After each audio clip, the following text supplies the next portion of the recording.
This video is a shortcut for you to get your American citizenship. It took me 17 years, but I've picked up a ton of tricks that will help you for sure. So in this video, I'll break down 7 valuable lessons I learned along the way, the exact timeline it took for each phase of my immigration process to get approved so you can compare it to yours, and most importantly, how you can avoid the mistakes I made to make your citizenship journey much shorter than mine. First, to be clear, this first lesson I'm about to share with you will save you years of frustration and thousands of dollars later on. So even though it might sound like a story, if you're serious about making your citizenship journey faster and smoother, this next part is the foundation you can't afford to skip, all right? So let's rewind back to 2006. That's when a 17-year-old kid from Brazil, me, stepped off a plane with nothing but a dream in a backpack. I still remember my heart racing, palm sweaty, and my destination, South Dakota, of all places. Not exactly the America you see in movies, right? But little did I know, it was exactly where I needed to be. South Dakota became my land of first. First snowfall, coming from Brazil, that's huge because we don't have snow. My first American football game, still didn't understand the rules, but it was exciting. And my first time truly being on my own. Living with my host family was like stepping into a completely different world, right? Every day brought new discoveries, from joining high school, clubs, sports, and things that I couldn't even pronounce. But here's the kicker. I didn't speak a word of English when I arrived. Talk about diving into the deep end. Those first few months were pure survival mode. Every conversation was a mix of hand gestures, confused looks, and awkward smiles, right? Everything was just, yeah, okay. Are you this? Are you that? Okay. But day by day, things got a little bit easier. My English improved, my confidence grew, and slowly but surely, America started feeling like home, right? So the timeline was August of 2006, I arrived here in the US as an exchange student for a 1-year program. Key takeaway for this part of the process is, if you're considering an exchange student program, remember, it's so much more than just studying abroad. It's about, pushing yourself out of your comfort zone and growing in ways you never imagined possible. Those challenging moments, they're actually your biggest opportunities for growth later on. Okay, so when July 2007 rolled around, leaving the US felt like, closing a book halfway through the story. That's how it felt. I was excited to see my family and friends back in Brazil, but part of my heart stayed behind in America. That feeling of being torn between two worlds was overwhelming. Back in Brazil, everything looked the same, but I had changed. While pursuing my IT degree and helping manage my dad's business as general manager, for example, I couldn't shake off the feeling that my American chapter wasn't finished. Sometimes taking that step back helps you move forward with purpose, right? During the years from 2007 to 2017, I wasn't just waiting, I was preparing. I didn't know that, but that's what I was doing. Managing my father's business, for example, taught me skills that would prove invaluable later. Think of it as gathering the tools for the next chapter of your life. The timeline was from July of 2007, I returned to Brazil, and from 2007 to 2017, I completed my bachelor's degree in IT, and I worked for my dad. A pro tip here is, if you find yourself back home after time spent abroad, use this period strategically, right? Build skills that will be valuable for your return. Maintain those international connections. And most importantly, keep your dream alive, right? So fast forward to August 2017, the year that everything changed to me. The pull to return to the US had grown really strong and I couldn't ignore. This time, I wasn't coming back as an exchange student. I was pursuing a degree in business and marketing. New city, new goals, same dream. Being an international student on an F1 visa was a whole different ballgame though. I don't know, I was older than most of my classmates, which actually turned out to be an advantage later on. I know exactly what I wanted and why I was here, but there was many challenges. Tuition costs that made my head spin, for example, rent payments that seemed to come faster each month, and a lot of visa restrictions on work. They definitely kept me up at night, but here's where strategy comes in. I turned these challenges into opportunities. Maximized on, campus employment options, for example. I built a network through student organizations, and I made every resource count, from the career centers to study groups. Now, A couple specific tips for F1 students is, if you are an F1 student or want to be one in the future, you need to do this to prevent financial hardships. Financial planning. Create your budget before you even pack your bags. Research scholarships and grants. They are out there. You need to pay attention to campus resources. Your school offers more help than you think. Use everything. Career services, counseling, networking events, everything. The other thing is visa compliance. This is a non-negotiable. Keep your documents updated and stay in touch with your international student advisor, your DSO. Okay? My timeline here was in December of 2007, I arrived in the US on an F1 visa to start my associate's degree, and I pursued that, for the next 2 years. By May of 2019, I had graduated, and it was time for me to enter the OPT phase, which the OPT allows international students to work in their field of study for up to 12 months, and sometimes more than that if you are in a STEM-related degree. Most people take the traditional route of finding a company to get a job, but I decided to shake things up and start my own business. Here's something most people don't know. You can be self-employed on OPT. Is it common? No. Is it challenging? Absolutely. But is it possible? If you do it right, yes. The key to making it work is this. You gotta understand all the regulations, and there are many. Keep detailed records of everything. Ensure your business is directly related to your degree. Build a support network of other entrepreneurs. Think of it as building your own American dream from the ground up, right? Every challenge was a lesson. Every setback is a stepping stone. Timeline here was, in May of 2019, I graduated from my associate program. June, I applied for the OPT. August of 2019, the OPT application was approved, and I launched my business shortly thereafter. And, I don't know. I guess then life has a funny way of surprising you. In October of 2020, while building this business and, doing what I needed to do, I married an American citizen. This was the door that opened a whole new chapter in my immigration history through a marriage-based green card application. Applying for a green card during a global pandemic wasn't exactly ideal timing. Everything was harder. For example, USCIS offices were closed or operating at reduced capacity. Processing times very long. Uncertainty became constant companion. But we approached it like a project, right? Like we gathered every piece of evidence imaginable.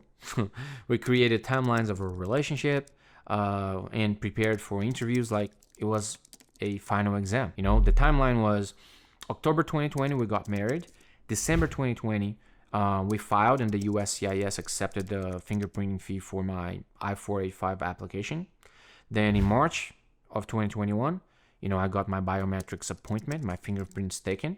April of 2021, USCIS, it was ready to schedule an interview for us.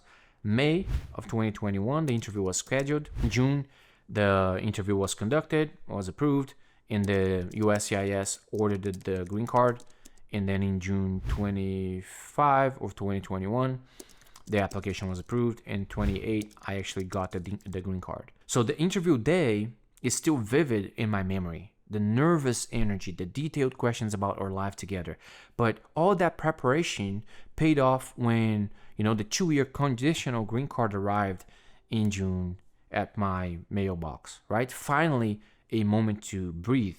And finally, after 4 long years without being back home, seeing my family, my friends, I was able to go visit, right? With that said, here's something that they don't tell you about the immigration journey.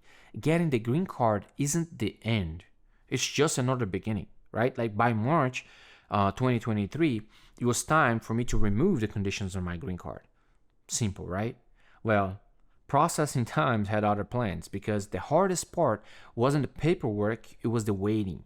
It was seeing the processing times for I-751s, which is the removal of conditions of a green card, taking over 2 years and in some cases even 4 years to be processed. When you have no control over how long something will take, it is easy to lose hope.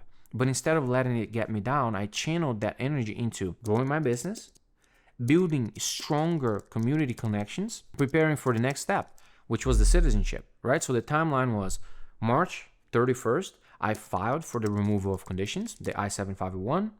April, USCIS actually received and started to, review it. May, of 2024, the interview was scheduled for the I-751, which is over a year later. And in July of 18 of 2024, the I-751 was approved. Key strategies here for handling delays. This is very important. Stay updated. Regularly check US CIS processing times and updates. Keep your papers ready. Carry extension notes and keep copies of all the documents with you at all times. You never know when you're going to need it. Find your tribe. Connect with others in the same situation through forums or local groups. We have a community. Just feel free to go ahead and join. I know people that are going through the same things as you. Focus on growth. Use this time to invest in personal and professional development, for example, right? Now, by March 27 of 2024, the moment I've been working towards for this past 17 years was finally within reach. Here's a pro tip many don't know. You can apply for citizenship if your I-751 is still pending. That's what I did. For me, game changer, right? That is exactly how I got my I-751 approved so fast. The preparation, though, for citizenship was very intense. I studied the history and government requirements. Who knew there was so many amendments, right? Like so many things. Practiced English even further, even though I've been here for years. You never know what's going to happen. There's nervousness. There's all sorts of things. Reviewed every detail of my applications as well. So timeline, March 27, 24, I submitted the N400 application for naturalization. April 2nd, the USCIS received it and was reviewing it. May 29, 2024, the interview was scheduled for a combo interview, citizenship and removal of conditions, so N400 and I-751. July, the interview was conducted, July 18, a combo interview for both, and there was the N400 and the I-751 were recommended for approval. July 31st, the oath ceremony was scheduled, and August 19th of 2024, I took the oath of allegiance to become a U.S. citizen. So the combined I-751 and N400 interview was nerve-wracking, but all those years of keeping organized records and staying prepared paid off. Passing the interview and the civics test felt like surreal. Nothing compared to the naturalization ceremony on the August 19th of 2024. Standing there, raising my right hand for the oath of allegiance, surrounded by others who had walked their own unique path to this moment, I'm not crying, you're crying, was one of the greatest, if not the greatest, accomplishments of my life. Common questions, that I get all the time is, for example, how long did each part of the process take? So let me walk you through this. OPT application processing time was about 2 months. OPT duration, 12 months. Merit-based green card, I-485, processing time was about 6 months. I-751, the petition for removal of conditions of my green card, was about 15 and a half months, almost 16 months. In the naturalization, the citizenship, N400, was about 5 months. So the total time from F1 visa to citizenship, approximately 7 years. August 2017, or I should say December 2017 until August 2024. Total journey, including my first arrival here in the US in 2006, 17 years. Remember, your timeline might be different based on your circumstances, but everything changes. Now, the other question I get all the time is, can you work on a F1 visa? On campus, up to 20 hours per week during semester, full-time during breaks. Off campus, it requires special authorization like CPT or OPT. Pro tip is start looking for on-campus jobs early. As you can imagine, all the immigrants and international students are fighting for those positions, so it's very competitive. Another question is, how did you handle the finances? How did I do it? Through a combination of careful budgeting, seriously, track every dollar, on-campus jobs, scholarships hunting, family support, and later income from my business that I created during OPT. Looking back at this 17-year journey, every challenge, setback, and victory shaped not just my immigration story, but who I am today, right? Here's what I want you to remember. Stay persistent. The path isn't always straight, but it's worth it. Build your support network. You don't have to do this alone. Nobody should have to do this alone. Take care of yourself. Physical and mental health are very important. No, don't take it for granted. Stay informed. Knowledge really is power when it comes down to immigration. And if this video helped you understand the immigration journey better, please subscribe, so I can keep making this kind of content for you. My intention is to help you achieve what you want out of your American dream, and we're gonna get there. Remember, every great story starts somewhere. Mine began with a teenager landing in South Dakota. Where will yours begin? The only thing that can derail your dream of becoming a citizen now is if you fail the citizenship interview. And since no one wants that, I made this video here to make sure you waste your interview and get that nice, shiny, blue American passport. Click here to watch it.